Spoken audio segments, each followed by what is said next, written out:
La loi est spirituelle, mais moi je suis charnel, car je ne comprends pas ce que je fais. Je ne fais pas ce que je veux, mais je fais ce que je hais.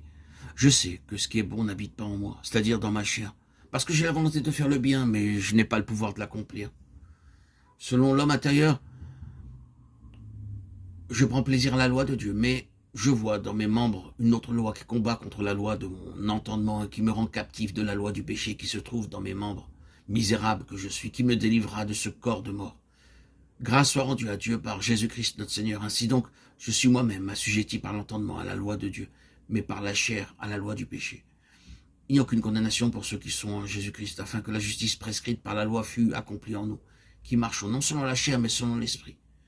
Ceux qui vivent selon l'esprit s'attachant aux choses de l'esprit. La pensée de l'esprit est vie et paix.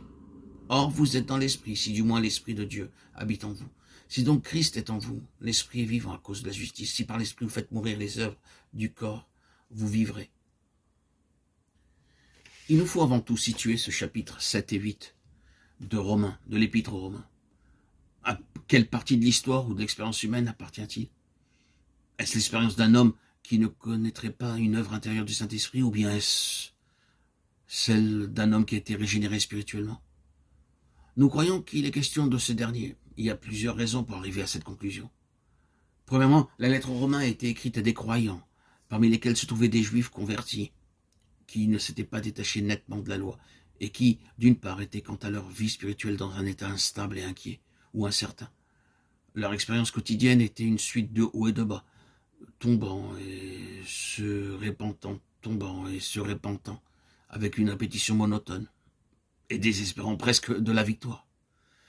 Et de l'autre côté, ils avaient besoin de lumière et d'une instruction plus entière au sujet de ce que signifie être en Jésus-Christ. Ils ne connaissaient ni la liberté ni la délivrance à cause d'une compréhension insuffisante de la mort et de la résurrection de Jésus-Christ, c'est-à-dire de l'aspect représentatif du sacrifice du Seigneur Jésus, en plus de son aspect substitutionnaire. De plus, Paul, qui avait déjà montré dans le chapitre 6 des Romains ce que signifie l'identification avec Christ, continue à souligner qu'elle a pour résultat de tirer une ligne entre la chair et l'esprit dans le croyant, et qu'elle demande que la marche soit désormais dans l'esprit. Si l'enfant de Dieu ne marche pas dans l'esprit, son état sera toujours celui qui est présenté dans le chapitre 7 des Romains. C'est une condition qui n'était pas rare parmi les chrétiens du Nouveau Testament eux-mêmes, comme le montre la première épître aux Corinthiens et celle aux Galates, et qui est la première raison de la plupart des écrits du Nouveau Testament.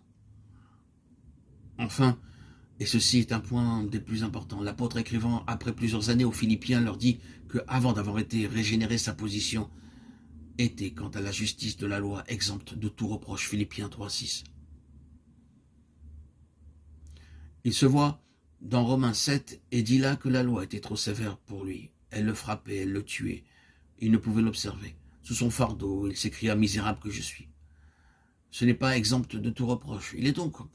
C'est donc produit quelque chose qui a troublé sa satisfaction et qui a fait de lui un homme divisé par la guerre civile qui fait rage en lui.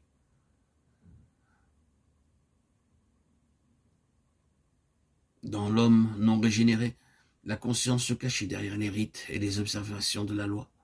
L'observation rigide de ses formes et de ses rites séduisait et trompait sa conscience. Elle disait paix, paix, là où il n'y avait point de paix. Mais lorsque le moment du réveil spirituel arriva, cet état de choses ne peut plus substituer. La conscience ne peut plus être séduite. Et bien que l'âme puisse encore essayer quelques flirts avec le péché, l'esprit éveillé et vivifié et réprime sa propre âme.